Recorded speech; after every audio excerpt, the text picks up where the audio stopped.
आज सांबादिक सम्मेलन में आपण समस्त नमस्कार। जो प्रसंगटा आज ओडिशा नुहे सारा देश में सबुठु बेसी चर्चा आलोडन विशेषकर हिंदू समाज भितर चिंता बढ़ाई जे महाप्रभु श्री जगन्नाथ मंदिर में जो अघटनटा घटीगला ये घटना पूरा देश में चर्चार केन्द्रबिंदु थिला बेले बड़ा आश्चर्य भाव में राज्य सरकार ए प्रसंग में कौन मुह खोलुना। ये असंतोष आज सारा ओडिशा रे व्यापी गलानी।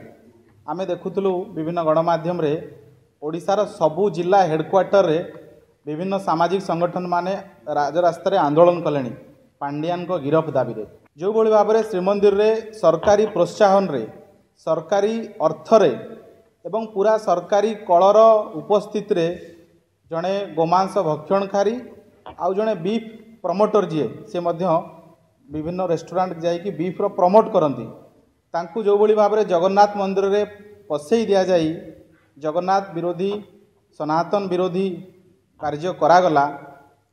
ए प्रसंग रे सारा राज्य रे असंतोष है। आज सिंहदर थाना रे एतला दिखाई सारा ओडिशार सबु जिला हेडक्वार्टर आंदोलन है किंतु ए प्रसंग रे सरकार निदाविष्टु।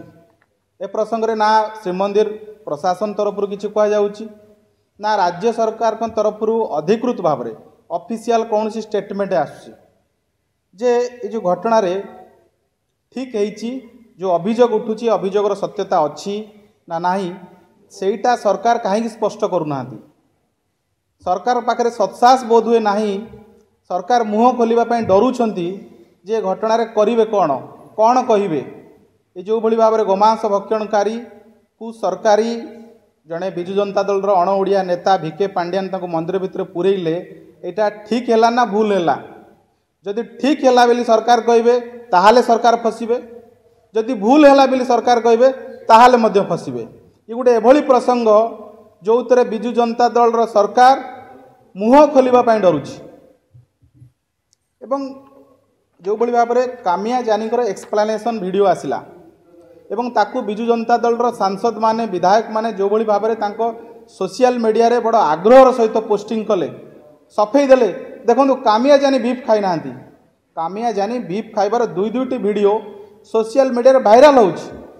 अनेक फोटो सोशल मीडिया रे बुलुछि जे बीफ सांगे बसी बीफ रो प्रचार करुथिबार बट विजु जनता दल को लागिला जे कामिया जानी कहीदेले आउ किछि नाही सरीगला सब।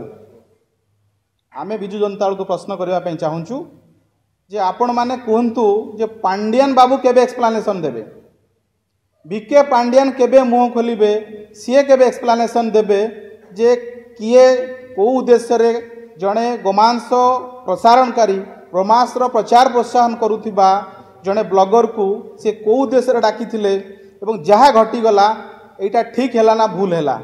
आमे मध्य विजु जनता दल सांसद मान को पचारुछु आपण माने मध्य जो आपण मानकर जो अण ओडिया मालिक अच्छा पचारंतु जे से ए प्रसंग रे केबे एक्सप्लेनेशन देबे।